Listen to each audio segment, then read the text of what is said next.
E hoje, então, a gente vai ter uma palestra sobre o CAMAT, né? Como alguns de vocês já sabem, o CAMAT, desde sua criação, tem se tornado um dos principais guidelines, talvez o principal, no tratamento do transtorno de humor bipolar.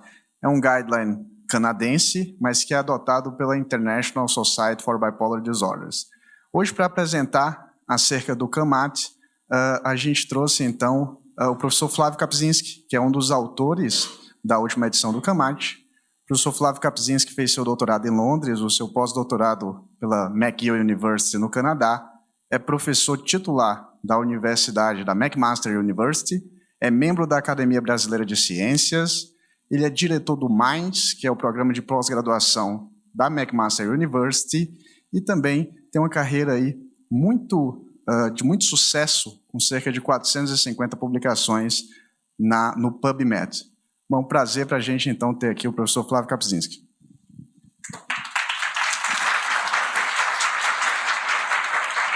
Então, muito obrigado, Ives, pela introdução. Então, hoje nós vamos falar assim, sobre o CAMAT, o que é o CAMAT, a noção desses guidelines clínicos para tratar diversas doenças, entre elas o transtorno bipolar.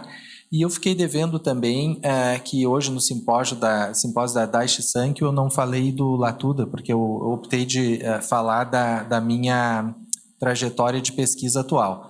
Então, como é uma novidade e um dos focos é novas abordagens, eu também vou desenvolver um pouco do que é a minha experiência com essa nova medicação e que nível de evidência que ela tem para nos ajudar também com os nossos pacientes. Então, conflitos de interesse. Bom, então o CAMAT, tá? Ele, como é que ele funciona? Tá? Ele é uma espécie assim de consórcio entre pessoas, professores canadenses que se interessam pela doença bipolar. Só ter um interesse não qualifica para participar do CAMAT, então tem que ter alguma ação em pesquisa ou em clínica importante, e aí então existe uma espécie de curadoria, né? O líder importante do CAMAT, o primeiro é o Sidney Kennedy, e para a parte de bipolar ficou sempre o Lakshmi Eitan. E aí os dois juntos fazem essa gestão de quem contribui, quem não contribui. E é um processo coletivo muito bacana, assim, que eu gostaria que a gente pudesse ter alguma coisa assim mais próxima disso aqui no Brasil, onde todo mundo, os pesquisadores, eles mesmos revisam os artigos, eles mesmos escrevem e ninguém ajuda e ninguém edita nada, é tudo feito ali por aquele grupo de pessoas e cada um escreve um pedaço, né? Para mim, eles pediram para escrever sobre essa questão de progressão da doença e coisas que eu abordei nas outras palestras e eu não vou retornar agora, né? Mas, em suma, diferentes autores contribuem para diferentes partes. Mas, como vocês todos sabem, então, uma das complicações da doença bipolar é que, conforme os sintomas e a fase da doença, o tratamento também varia. Então, a gente acaba tendo que ter um guideline para mania, um para depressão, um outro para manutenção, ou seja, não cair nem em mania nem em depressão. E, mais recentemente, a turma se deu conta que é preciso ter também um guideline para bipolar do tipo 2, que é diferente, né? A gente agrupa em bipolar, mas é um transtorno de humor, que, assim, os clínicos experientes dizem que é algo na fronteira entre a depressão unipolar e o transtorno bipolar, unipolar e o bipolar. Bom, outra coisa importante de salientar. O CAMAT é uma guideline, eu acho que é bastante autoexplicativa, já está publicado e a gente lê, é um texto relativamente agradável, assim, dá para ler aquilo tudo em um par de dias, eu acho. Mas não só o CAMAT é uma guideline interessante. Eu gosto muito também dessa do NICE, tá? Que é feita mais ou menos a mesma metodologia, mas na Inglaterra, né? Nós temos o nosso aqui, o Portal da Saúde, os nossos protocolos de diretrizes terapêuticas, e tem uma do BAP, que é o British Association for Psychopharmacology, que é coordenado pelo Guy Goodwin, que também é muito bom, muito bem escrito e também uma fonte legal assim de referência. Mas então, como que deve ser o tratamento ideal para o transtorno bipolar? A gente deve, no cômputo geral, buscar então uma redução da intensidade, frequência e duração dos episódios. Existe sempre, então, uma preocupação dessa busca da estabilização o melhor possível. E, em muitos casos, a gente consegue, outros nem tanto, que a gente volte a um funcionamento que o paciente teria antes de começar a doença, né? Ou o melhor nível de funcionamento possível. Nós buscamos, então, tratar o episódio agudamente e depois existe todo um foco meio de reabilitação, que é uma busca de uma volta a um funcionamento interior e, sobretudo, uma manutenção do vínculo e do engajamento do paciente para que não ocorram mais recorrências, né, na medida do possível. Eu vou dizer que, na minha experiência, pacientes que têm uma boa adesão, quase sempre a gente consegue evitar a recorrência. As medicações são bem eficazes e se houver um cuidado suficiente, a gente vai evitar. Atingir um bom estado de funcionalidade já não é tão fácil assim. Em alguns casos a gente consegue, em outros nem tanto. Bom, outra questão importante. Nós não desejamos, né, apenas tratar o momento agudo da doença e criarmos outros problemas, como a virada maníaca. Então, todos nós, né, sabemos exaustivamente o fato que certos antidepressivos, particularmente aqueles com ação dual, né, como os mais antigos, os tricíclicos, mas depois o Effexor, a venlafaxina e mais recentemente Pristic, né? Todos esses medicamentos eles têm um potencial um pouco maior de induzir a virada maníaca e complicar então o tratamento. Eles podem até serem bons para depressão, mas eles causam essa desestabilização que não é tão desejável. Bom, outra questão muito importante.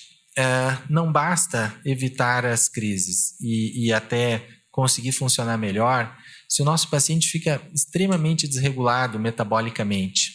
E nós sabemos que medicações muito eficazes da família dos antipsicóticos têm essa propensão de causar um desequilíbrio metabólico importante. Então, isso é algo que a gente sempre tem que ter em mente. Em pessoas com um pouco mais de idade, meia idade ou mais idosos, a questão da apneia do sono e da irregularidade do sono que vem da obesidade é algo muito preocupante e eu cada vez mais me tornei um fã de mandar esses pacientes para fazerem estudos de sono e usarem o CPAP se necessário, que faz uma grande diferença.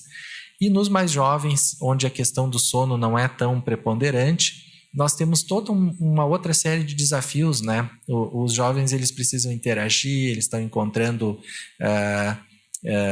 parceiros e a obesidade sempre é uma dificuldade a mais e um desafio, particularmente nessa idade. Bom, nós sabemos que metade dos pacientes com transtorno bipolar sofrem depressão no início dos seus sintomas. E isso até, vamos dizer assim, pode ser mais que isso, tá? Pelo menos 50%. Então, um início com depressão em nenhuma maneira invalida que daqui a pouco exista uma conversão para a doença bipolar. Inclusive, o maior fator de risco para a conversão, né, é uma existência prévia de sintomatologia, particularmente de transtorno de humor. Então, um indivíduo jovem que converte para ser um portador de depressão unipolar, particularmente se tiver alguma história familiar indicativa, ele vai ser também alguém que nós precisaremos ficar de olho para ver se não há uma conversão do transtorno bipolar que vai implicar em mudanças no tratamento. Isso que é importante. Algo como 20% começa já com mania, né? Então, no caso do bipolar tipo 1. E os sintomas mistos, né, muitas vezes negligenciados, também são uma parte importante do começo da doença e do seu curso.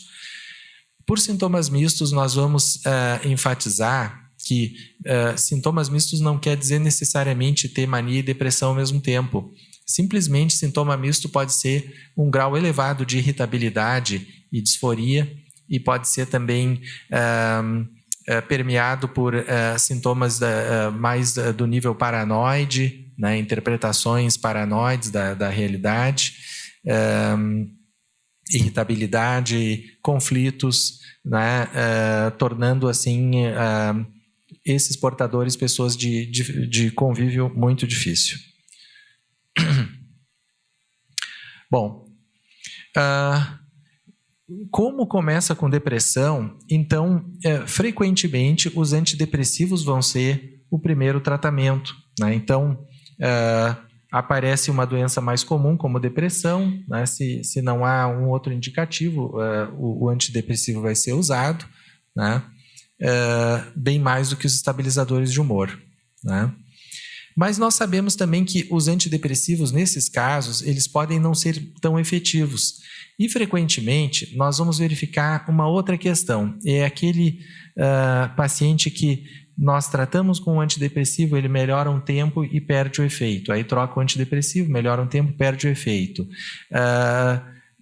Faz mais uma troca, ele fica extremamente irritado, né? Então, essa instabilidade na fenomenologia, principalmente no começo, deve nos levar a pensar na situação de que existe talvez uma base bipolar para essa sintomatologia.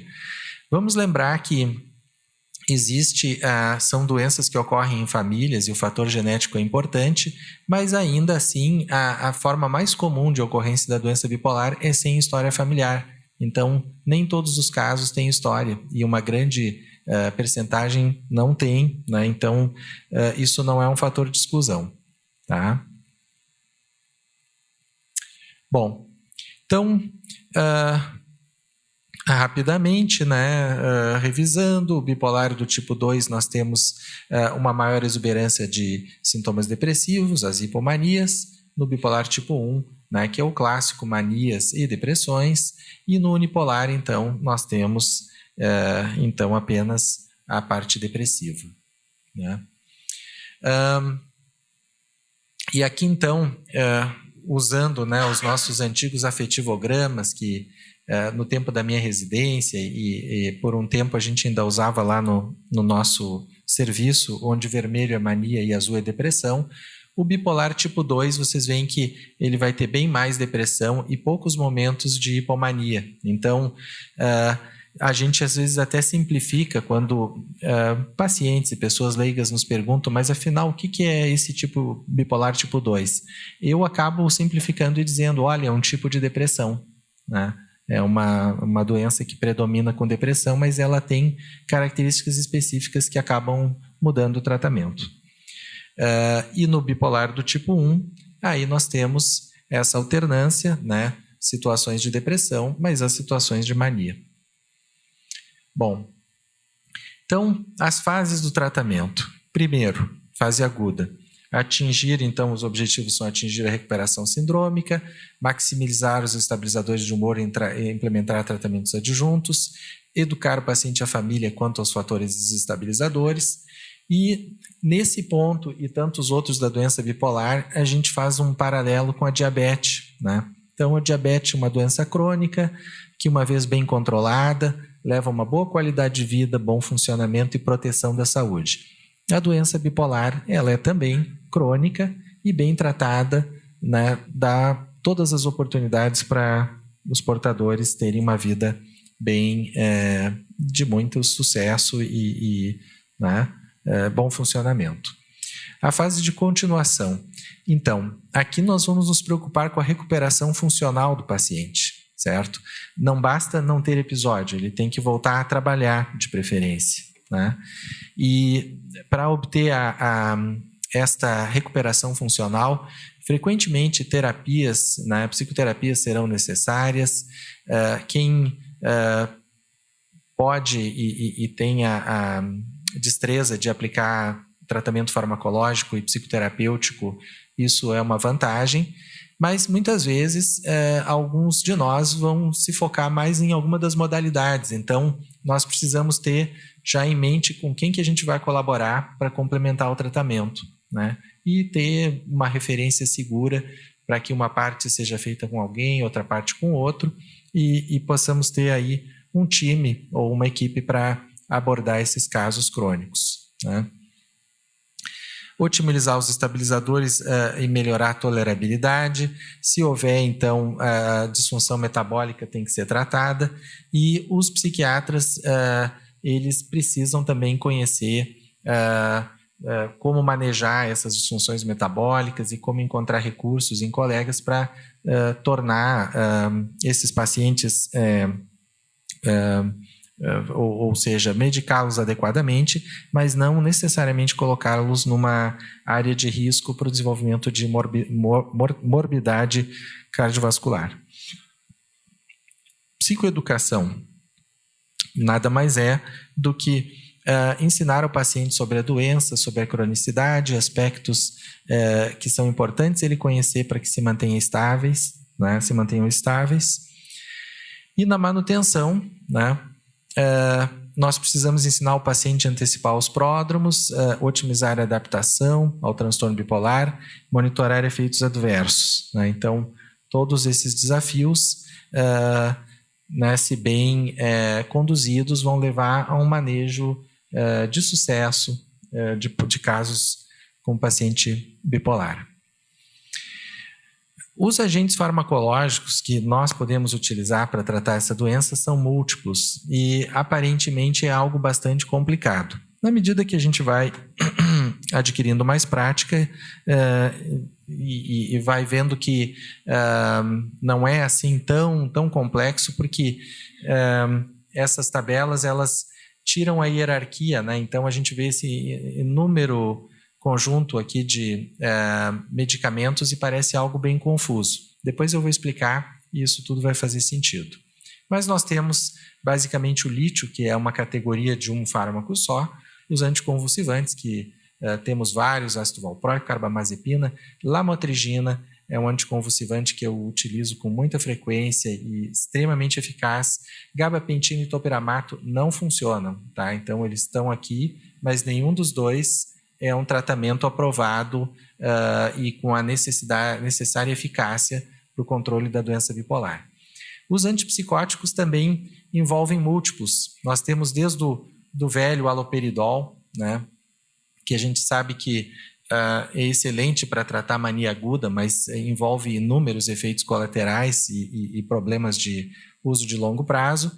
E temos um grande número de opções, né, indo para a mais nova delas agora que foi agregada, que é a lurazidona, né, que tem um perfil muito interessante, potentemente antidepressivo, e caso o paciente não desenvolva algum tipo de acatesia que inviabilize o tratamento, é algo assim que tem um efeito bastante interessante. Depois a gente vai comentar melhor. E os antidepressivos, que não são um tratamento que a gente possa usar isoladamente, mas frequentemente podem ser boas estratégias adjuntivas para o controle de certos pacientes. Na mania, o lítio é uma opção, mas ele tem um efeito antimaníaco menos potente e mais que aparece ao longo do tempo. E às vezes o quadro de mania, muitas vezes, é um quadro de emergência. Então, nós dificilmente hoje em dia vamos usar uma monoterapia com lítio. A gente vai acabar associando os antipsicóticos, né? Os anticonvulsivantes que têm efeito na mania não são todos, são só o ácido valproico e a carbamazepina. E os antipsicóticos, com exceção da lurazidona, que tem menos comprovação, todos podem ser utilizados para o tratamento da mania aguda. E já os antidepressivos, como sabemos, não têm propriedade antimaníaca. Para a depressão, o lítio, igualmente, né, na depressão, o lítio não tem um efeito muito pronunciado, mas ele aparece com o tempo, né, e sempre é uma estratégia válida pelas inúmeras propriedades positivas do lítio. Os anticonvulsivantes, ácido valproico com menos evidência e a lamotrigina com um nível bem vigoroso de evidência, um excelente medicamento, desde que seja feita o início do uso com um adequado intervalo, né, não iniciando com toda a dose, mas aos poucos. É um fármaco assim, que nós usamos no dia a dia e temos assim, vamos supor, uma preferência até pelo fato dele não ter tantos problemas de ordem metabólica como outras opções. E os antipsicóticos, nós temos a quetiapina, né, que se mostra como um estabilizador de humor muito eficaz, né? Tem o inconveniente da sedação, que para muitos casos nunca se resolve, né? Tem pacientes que são mais vulneráveis e ficam sempre sedados com a quetiapina. Em outros casos, com o uso a partir de alguns meses, 2, 3 meses, há uma habituação e esses pacientes passam a tolerar bem o uso de quetiapina e sem problemas. A quetiapina, fora a sedação, ela tem a questão do ganho de peso e do desequilíbrio metabólico, que a gente tem que também ficar de olho, em alguns casos mais pronunciados, em outros casos né, há uma boa tolerabilidade e isso não chega a ser um problema. A lurazidona, ela tem metabolicamente um perfil excelente e tem um potente efeito antidepressivo que se instala com uma certa rapidez, né? Então, todas elas têm uma questão de dose, depois nós vamos comentar melhor, né, como utilizar e quais são as doses adequadas.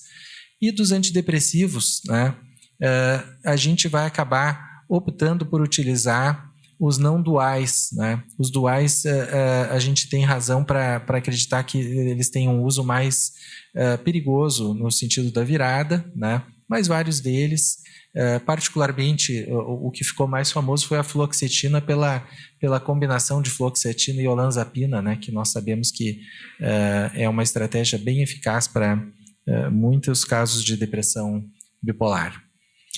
Para manutenção, então, manutenção envolvendo a proteção dos dois polos, maníaco e depressivo, né?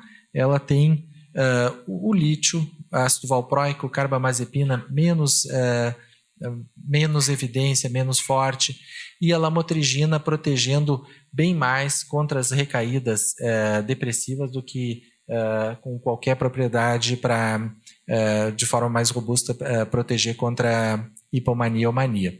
E os antipsicóticos, a maioria deles dando uma boa proteção para os dois polos, e a lurazidona, como eu falei, ela tem um perfil potentemente antidepressivo, mas ela não tem um perfil tão protetor para o polo maníaco, né? Os antidepressivos a gente já fez um resumo, né? E aí tem outras opções, né? Que a gente, eu diria assim, nada no tratamento de uma doença complicada como a doença bipolar às vezes nada é absolutamente contraindicado quase, tá? Fora tricíclico, que eu acho que dificilmente a gente vai estar usando isso de primeira opção, mas muitas vezes a gente acaba usando doses menores e combinações e se valendo de combinações criativas, porque às vezes é difícil lidar com casos que não melhoram e que têm sintomas exuberantes da linha depressiva. O que nós temos no SUS? Bom, acho que o Maurício Kunz nem está aqui agora, mas eu e o Maurício Kunz, e basicamente eu dando mais suporte, o Maurício Kunz fazendo a linha de frente, nós desenvolvemos diretrizes para o SUS do transtorno bipolar e conseguimos, né, vocês devem ter notado que hoje em dia vocês conseguem prescrever lamotrigina e quetiapina sem precisar dizer que o paciente é esquizofrênico, porque está aprovado, né, junto ao Ministério da Saúde, o uso dessas substâncias né, todas essas aqui que eu estou citando, como opções para o transtorno bipolar. Por que algumas delas, como a imipramina e a amitriptilina, que eu disse que não são necessariamente boas, ficaram? Porque elas têm baixíssimo custo, né? E se a gente precisar associar, às vezes, um antidepressivo, é importante tornar o repertório um pouco mais elástico, né? Nós introduzimos uma novidade, tá? Nós colocamos clozapina no repertório do SUS. Por quê? Porque nós consideramos que a clozapina tem um perfil atípico bem peculiar, né? E às vezes o uso de antipsicóticos típicos e às vezes pacientes mais crônicos e com muitas recorrências, a gente fica com muito poucas opções na mão, né? O paciente bipolar com muitos episódios de mania, particularmente, ele vai cada vez se tornando mais similar a um paciente esquizoafetivo, né, com o curso da doença, né? E esses casos a gente quis deixar a clozapina e justificou e conseguimos, e eu acho que isso só vem para o bem dos pacientes. Depois podemos ampliar mais na discussão como é que a gente faz esses usos, né? Bom, então, manejo de episódios agudos, né, revisar princípios gerais de manejo, avaliar riscos, né, risco de suicídio sempre é algo que está na pauta em pacientes bipolares. Lembrar que o suicídio é uma situação muito catastrófica e muitas vezes potencialmente evitável, mas lembrar também que aqueles de nós que tratarem casos mais difíceis e mais refratários, em algum momento é muito difícil que não não ocorra uma situação difícil dessas. Então, a gente precisa se preparar. E a gente faz tudo para evitar, né, o médico da UTI faz tudo para evitar que o paciente morra de sepsis, mas às vezes isso vai acontecer. E na nossa especialidade, particularmente lidando com os transtornos de humor mais graves e refratários, isso é algo que, pelo menos preparados psicologicamente, nós devemos estar. E só não vai enfrentar situações desse tipo quem não enfrenta casos mais graves e mais refratários, porque quem enfrentar vai se deparar mais cedo ou mais tarde, tá? Suporte psicossocial, né? Então, o terapeuta e o psiquiatra estarem disponíveis, eles terem uma forma que o paciente possa encontrá-lo, né? Isso é uma das coisas muito boas da nossa prática aqui no Brasil. A gente tem uma liberdade interessante de como manejar essas questões. E aí eu comparo com como é que é a minha prática no Canadá. Lá a instituição tem muito mais peso, então muitas coisas a gente gostaria de fazer, mas não pode, né? Tipo, dar o celular para o paciente, tem que até justificar para poder dar o celular, né? Então,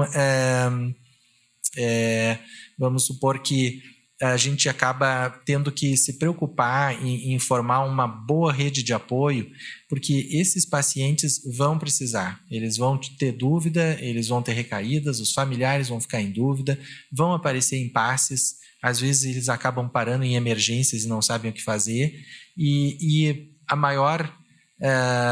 o maior, vamos dizer assim, bônus assim, de uma boa relação médico-paciente é uma disponibilidade, né? Então, o profissional disponível, ele forma um melhor vínculo, ele é alguém que o paciente vai desenvolver uma gratidão maior e até pensando nas implicações médico-legais e possível situação de litígio, né? Sempre quando há uma boa comunicação, sempre essa é a melhor forma de evitar qualquer problema nesse sentido. Quando nós utilizarmos particularmente o lítio, o ácido valproico e a carbamazepina também, nós vamos procurar ter uma atenção especial para os níveis séricos, né? Revisar a questão da adesão, né? Revisar sintomas, efeitos colaterais, né? E outra questão que eu acho muito importante, sintomas de humor, né? Eles frequentemente emergem no contexto de uso de substâncias psicoativas, né? E isso, no tratamento do transtorno de humor no jovem, é algo que muitas vezes fica bem difícil de identificar. Então, eu até desenvolvi uma dicas clínicas, assim, mas quando há uma mudança brusca de comportamento que a família estranha, a gente pode pensar que vem do humor, mas a gente deve pensar também se não está iniciando ou se desenvolvendo um uso de substância, né? Recentemente eu atendi um jovem brilhante numa das faculdades mais disputadas do Canadá, os pais médicos, tudo muito bacana. E ele tinha uma depressão refratária. E aí eu tratava, daí ele melhorava um tempo, depois piorava, aí tinha uns ataques de pânico. E aí eu pensava, será que não tem alguma outra coisa? Aí eu mandava para os colegas e aí a equipe avaliava, não, é isso aí mesmo e tal.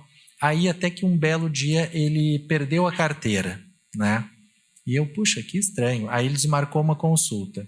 E aí a mãe dele me ligou e disse assim, achei um recibo de um empréstimo no banco de trás do carro dele. E aí eu falei, olha, a primeira coisa é suspeitar de uso de drogas. E aí outra coisa super importante, ele era um menino assim afetivo e me olhava nos olhos, e ele parou, ele evitava o contato visual e parou também de olhar, de ter contato visual com a mãe dele, que era quem ele mais confiava. E aí, de fato, ele vinha comprando ilegalmente uma dose absurda de Frontal, ele estava tomando 8 miligramas de Frontal por dia e usava cocaína diariamente antes de dormir, né? Vocês que são da área de álcool e drogas me expliquem, mas ele fazia esse padrão estranho assim, de uso de substância, e esse era o fator que impedia ele de melhorar. Ele tinha uma comorbidade instalada ali que me demorou muito para perceber.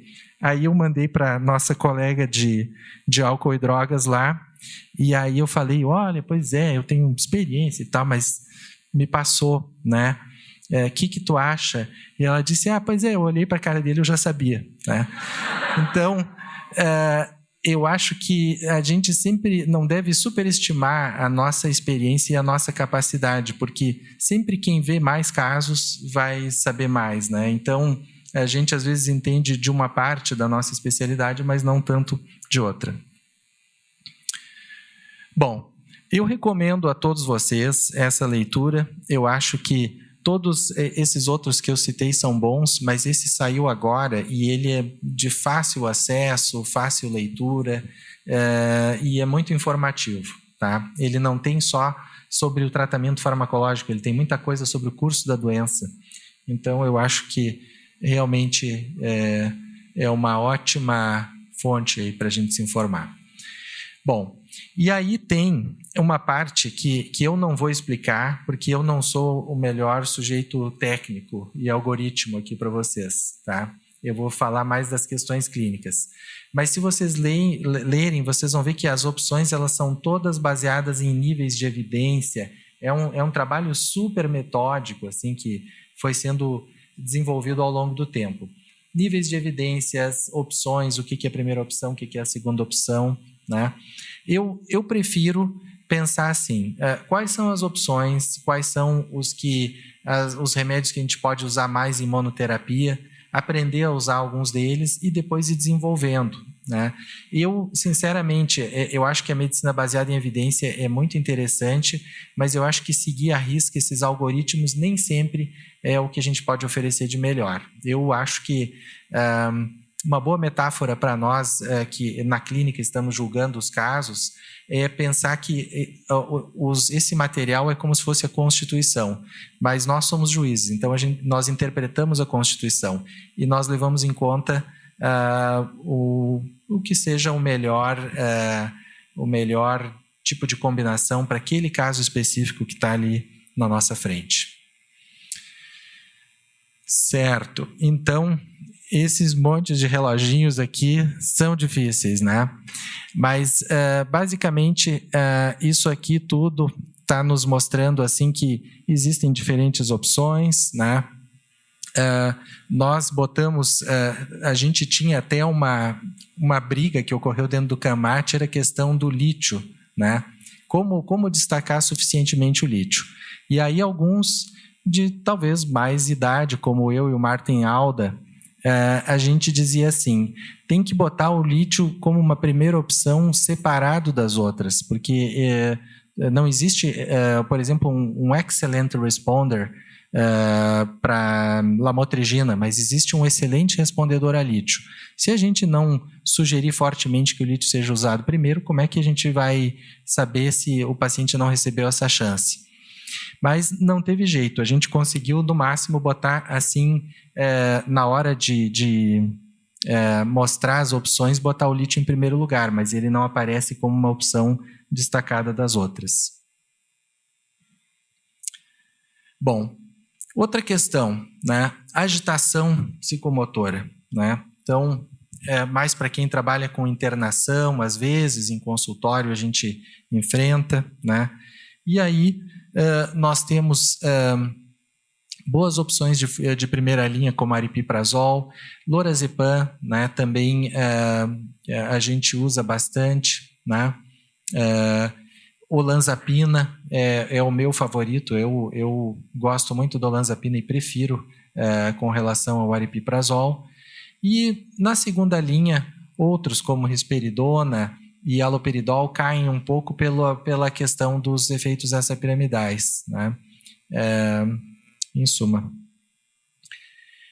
Eficácia não é tudo, né? O haloperidol para mania aguda, eu acho que ele vai sempre se destacar como uma opção extremamente eficaz, mas muitos dos pacientes reclamam amargamente da experiência que eles têm com o uso do haloperidol, e eu hoje em dia só uso quando outras opções foram esgotadas, né? Então, numa comparação de múltiplos tratamentos no tratamento da mania, essas bolas maiores são onde a evidência está mais consolidada, então lítio, haloperidol, como eu falava, risperidona, quetiapina e olanzapina, e aripiprazol tem um bom destaque, né? E os mais aceitabilidade, então esses aqui os mais aceitados, esses os que têm menos aceitabilidade.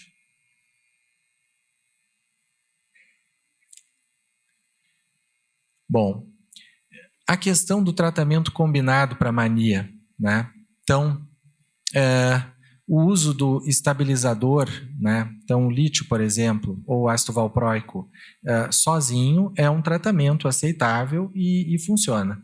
Entretanto, se nós utilizarmos junto com um antipsicótico, o efeito vai ocorrer mais rápido, vai ser mais pronunciado.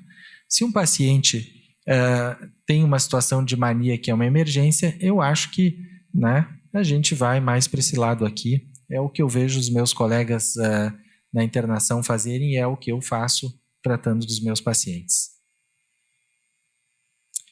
Bom, depressão bipolar. Então, nós sabemos hoje em dia que né, tínhamos o lítio, né, tínhamos depois, apareceu a olanzapina com a fluoxetina, e agora nós temos uma riqueza de opções muito interessantes.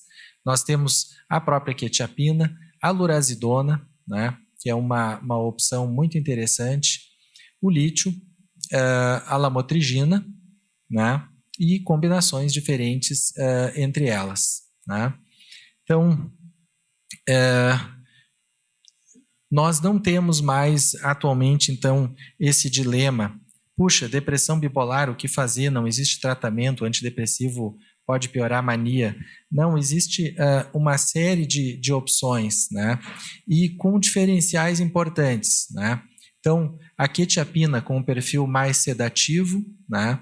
E potencialmente podendo causar um problema de ordem metabólica, mas um efeito muitas vezes anti-ansiedade bem importante. A lurazidona com um perfil de sedação bem menor, né? Às vezes alguns pacientes se acham ativados com a lurazidona, e um perfil metabólico muito interessante, né? Muito pouco ganho de peso, ou praticamente em muitos estudos bate 0 a 0 ali com placebo, né? A lamotrigina também não interfere com o metabolismo, é um medicamento que muitos pacientes não sentem que estão tomando, é isso que eles acabam nos dizendo, e fora os cuidados com o rash cutâneo e a emergência de Stevens-Johnson, é uma medicação bem interessante. Eu nunca tive aqui no Brasil problema usei em muitos pacientes a lamotrigina e sempre assim com resultados bons e muito raramente com efeitos colaterais. E aí uma época eu fui professor visitante no Texas, em Houston. E aí a gente sabe que nos Estados Unidos tem muito processo, aquela coisa toda, eu morria de medo de usar lamotrigina, mas aí chegou uma jovem lá, depressão bipolar e tal, gente, lamotrigina. 2 dias depois, um rash cutâneo horroroso, né? Hospitalizada, e eu ali, puxa, é agora que eu vou, né? Não tinha o Trump ainda, mas eu já me imaginava atrás das grades lá. O mais curioso, né, comparando os sistemas, eu não podia ver a paciente, porque ela tinha saído do meu cuidado e ido para outros colegas. E aí eu arrumei um colega lá que fotografava o prontuário e ia me mandando as evoluções. E aí, na medida que ela evoluiu bem e saiu, né, tudo felizmente correu bem e ela voltou a se tratar comigo, né. Foi um estresse, mas, em suma, faz parte. Comparação de múltiplos tratamentos na depressão bipolar. Né? Então, a gente vê que olanzapina e fluoxetina tem um bom efeito, mas praticamente vai acabar, né, se a gente olhar, então, o intervalo de confiança, vários outros tratamentos eles também vão se mostrar bastante eficazes. Né? Lorazidona, mesmo os SSRIs, o valproato e olanzapina, monoterapia, também tem um efeito. Né? Então, vai muito de acordo com a tolerabilidade e caso a caso. Né? Comparação de múltiplos tratamentos no caso da depressão bipolar. Então, nós temos assim uma multiplicidade de opções, cada uma delas vai ter os seus prós e contras, né? Lembrar que usar antidepressivos, particularmente duais, vai se associar com possivelmente risco maior de virada, né? Questão da dose, né? Então, por exemplo, quetiapina. Quetiapina na dose de 600, a gente pode utilizar para esquizofrenia. Para mania, nós precisamos desse tipo de dose também. A depressão bipolar de 300 a 600, tá? Então, o mesmo medicamento varia a dose. E quando for depressão unipolar, de 150 a 300 é onde as evidências mostram que ela tem os seus melhores efeitos. Vamos lembrar que a quetiapina também pode ser útil em casos de ansiedade como TOC e mesmo de ansiedade generalizada. Então, é um medicamento bem versátil, né? E aí, na ansiedade generalizada, as doses, em geral, de 75 a 150, um pouquinho mais que isso. Vamos lembrar que a maior comorbidade dos transtornos bipolares é transtornos de ansiedade. Então, se nós pudermos dar tratamentos que cubram, né, a morbidade primária, mas também as comorbidades, isso também é uma vantagem. Bom, vamos falar então da lurazidona, né? Lurazidona, que eu prometi falar um pouco mais hoje, né? Não apenas dos estudos, mas também da minha própria experiência, né? Um medicamento que está chegando agora. É eficaz na monoterapia e como terapia adjuntiva, né? Então, a lurazidona, eu falei que ela não protege tão bem do polo maníaco, mas nós podemos utilizar ela com lítio ou ácido valproico, e aí nós temos então uma situação de proteção dos dois polos. No bipolar do tipo 2, quando a proteção do polo maníaco não é uma preocupação tão grande, a lurazidona se torna um medicamento muito atraente. eu encontrei na lurazidona uma forma de ajudar alguns pacientes que não tinham episódios, mas eles estavam funcionando num nível muito aquém do esperado. Eu vou citar também um caso, eu acho que como clínicos, falando em casos, vocês vão entender muito bem o que eu estou falando. Então, esse era um senhor de, assim, um tipo meio atarracado, assim, meio sanguíneo, sempre muito ativo, consertava as coisas em casa. De jovem ele era um jogador de hóquei e depois ele virou sempre em umas posições de gerência. Ele era gerente de uma coisa, de outra e tal. E aí ele começou a ter depressões, fases onde ele ficava com muita insônia e muito irritado, nunca teve mania, mas ele tinha hipomanias, né? E ele perdeu o emprego, ele tinha ali, quando eu comecei a ver, ele estava com... não tinha ainda completado 60, mas estava ali na fronteira, não conseguia mais trabalhar há algum tempo. Mas a esposa notou o seguinte, ela dizia que ele era, né, uma expressão em inglês, ele era a shell of a man. Ele era apenas uma casca sem nenhum do conteúdo que ela se habituou a conhecer nele. Porque ele simplesmente ficava na frente da TV, comprava sorvete, doces, ficava olhando aquilo ali, batia as portas em casa, irritável, parou de consertar a casa e ficou com autocuidado muito ruim, né? Ela citou uma situação bem curiosa. Comendo pipoca, entrou uma casquinha de pipoca num dente, e ele não cuidou daquilo ali e acabou virando um abscesso. E ele, que era uma pessoa extremamente cuidadosa, né? Então, ele estava caído e deteriorado, certo? Aí eu comecei, dei para ele lurazidona. E ele respondeu muito bem, ficou estabilizado, mas num nível bem melhor, né? Ele usava, eu acho que era quetiapina antes, e ele estava sempre sedado.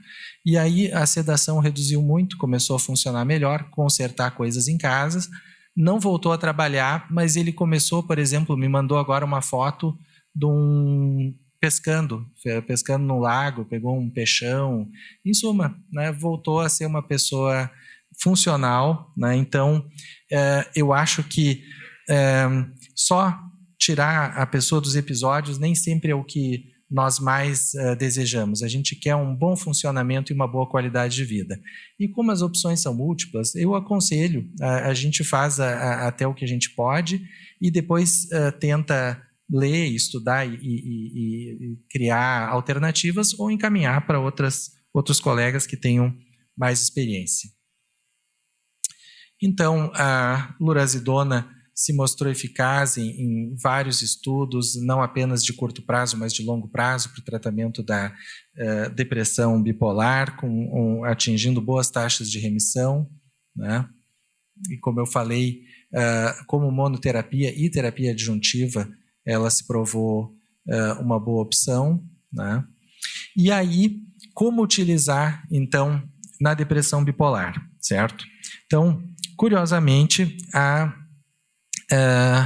a lurazidona precisa ser tomada com alimentação para ela ser totalmente absorvida. E o único problema que pode emergir, que acaba impedindo certos pacientes de usar, é que eles desenvolvem, às vezes, sintomas extrapiramidais, particularmente a catesia, né? Então, eu faço assim, eu começo dando a dose mínima, que é 20 miligramas, sem estar junto com a comida, fora do horário das refeições, certo? Porque aí vai ser absorvido menos ainda. Então, é um início bem gentil, assim, bem slow. E aí, a gente dá uma semana, vê como é que a coisa vai, e aí começa a aumentar para 20 miligramas com comida, certo? E aí depois pode ser aumentado para 40, 60 e até 80. O intervalo é 20 a 80. Em geral, 40 é uma boa dose, 60, e alguns pacientes vão precisar dos 80 mesmo. Curiosamente, sendo um antipsicótico, para mim me aparece como algo curioso que ele tenha um efeito fortemente ativante para alguns pacientes. Então, esse é um diferencial, é uma coisa que eu vejo na lurazidona e não vejo em outros casos, né? Bom, então, coisas boas do Latuda. ganho de peso é semelhante ao placebo, né? Aí alterações metabólicas são mínimas, né?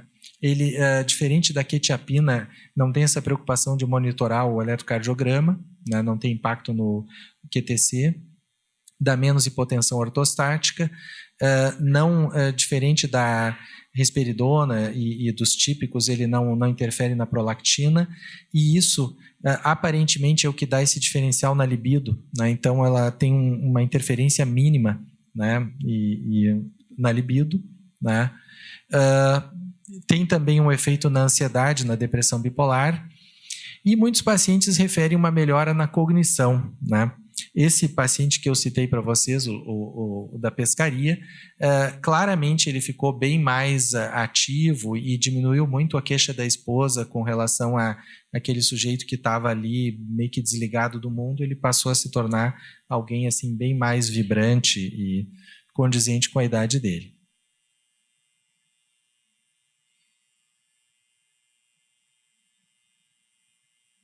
Bom, então, no tratamento da depressão bipolar aguda, o lurasidona no CAMMAT, né, então essa é uma das alterações, ele se tornou primeira linha, né? No tratamento de manutenção de segunda linha, né? Então, não tão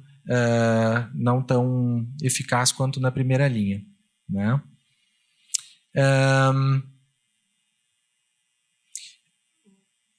Onde que a lurasidona ganhou espaço? Um outro tratamento muito bom para depressão bipolar é justamente o uso da lamotrigina. Só que a lamotrigina tem que iniciar de forma escalonada, então vai demorar um tempo até atingir o efeito pleno. E a lurasidona, com doses de 20, eles já têm efeito e resposta, então pode ser uma forma mais rápida de ajudar certos grupos de paciente. Bom, antidepressivos, né? Então, a famosa... eu acho que já está se encaminhando para um término do meu tempo, mas revisitando então essa polêmica, pode usar antidepressivo no transtorno bipolar? Não pode? É proibido? É terrível? Né, vai para o inferno? O que acontece? Né? A verdade é que, em alguns casos, o uso adjuntivo de antidepressivos melhora a resposta, né? Só que se a gente faz meta-análise, nós vamos encontrar que não há uma melhora na resposta, não há também um indicativo claro de remissão, e se nós olharmos inclusive para os antidepressivos, os mais novos, os SSRIs, nem virada eles dão tanto, né? Então, o antidepressivo não é uma opção preferencial, mas se ele não for de ação dual e se não for tricíclico, muitas vezes a gente vai considerar, particularmente no caso de pacientes bipolares do tipo 2. Quando que nós vamos utilizar os antidepressivos? Apenas após o uso de outras medicações com melhor evidência, sempre associado ao estabilizador de humor, né? Ou então de algum antipsicótico. Monitorar de perto sintomas de virada. Bipolar do tipo 2 tende a se beneficiar mais, né? Lembram que esse tem muito mais depressão. Não usar em estado misto, tá? O estado misto com irritabilidade, paranoia, esse é a situação onde introduzir antidepressivos pode realmente piorar tudo de uma forma catastrófica, inclusive aumentando o risco de suicídio. Observar qual é a polaridade predominante do caso, história prévia e a preferência, aquela que eu falei para vocês. Preferir os inibidores da recaptação, bupropiona e mesmo o Zimal, mas não dá preferência para os tipo tricíclicos, né? Ou os inibidores de recaptação da serotonina e noradrenalina. Bom, sempre estarmos atentos para a emergência de mania e hipomania, né? Então, mudanças bruscas no padrão de comportamento, né? Os meus alunos no meu ambulatório lá do Protab, eles me disseram que eu inventei uma nova psicopatologia, que é a psicopatologia do sapato, né? E, basicamente, o que eu ensinava aos meus alunos é que olhar detalhadamente o comportamento dos pacientes, a forma que eles se vestem, e o sapato inclusive, né, pode dar dicas importantes de como que o humor está variando e especialmente quando alguma coisa fora do usual está acontecendo. Né? Então, eu acho que um bom grau de atenção e uma sensibilidade para esse tipo de mudança, do jeito que eles se vestem, do jeito que eles se comportam, é algo fundamental. Eu acho que, na maioria dos casos de pacientes bipolares, é mandatório ter um familiar de contato. Eu acho que melhora muito o nível de cuidado. E eu tento ensinar essas coisas também para os familiares. Gastos, planos irrealistas, a fala muito rápida, né? E a questão da irritação, intolerância, frustração e a situação essa de ficar batendo porta, né? Eu acho que essa é um clássico, assim, que está surgindo alguma coisa diferente. Tá, reloginhos difíceis de interpretar, novamente. Bom, nós temos, infelizmente, uma queda, né, no uso do lítio, que eu acho que aqui no nosso meio é minimizada, porque vários dos nossos docentes, professores, eu mesmo, o professor Marcelo Fleck e tantos outros que nos ensinaram muito a valorizar o lítio. E no nosso meio, o lítio segue com muito prestígio e como uma primeira opção. E espero que assim siga, né? Nós tínhamos antes uma ideia que o lítio e o valproato era a mesma coisa, que um não era melhor que o outro. Esse estudo mostrou claramente que lítio é melhor que valproato. Então, se tem um estabilizador que funciona melhor sozinho, é o lítio.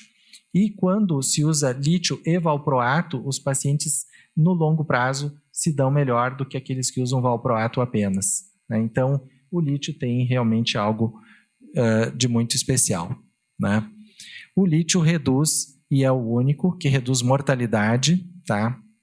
Mortalidade por suicídio é reduzida com o uso do lítio e com nenhum outro medicamento no transtorno bipolar. Bom, vamos então, muito rapidamente aqui, que falta bem pouquinho tempo, revisar o bipolar tipo 2, né? Depressão bipolar tipo 2. Primeira linha, uso da quetiapina, nível 1 de evidência, né?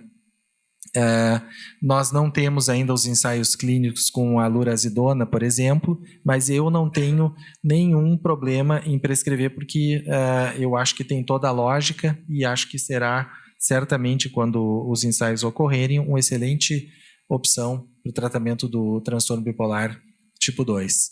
O lítio não é tão eficaz, fica em segunda linha, lamotrigina, bupropion, ECT, sertralina e venlafaxina adjuntiva. Manutenção para o bipolar tipo 2, quetiapina, lítio e lamotrigina. Às vezes a gente usa em combinação. E com isso a gente encerra, né, essas atualizações que ocorreram no CAMAT. Recomendo muito a leitura e espero que essas situações que eu dividi com vocês de ordem mais clínica tenham também sido úteis, fora esse lado mais acadêmico e baseado em evidência. É isso, obrigado.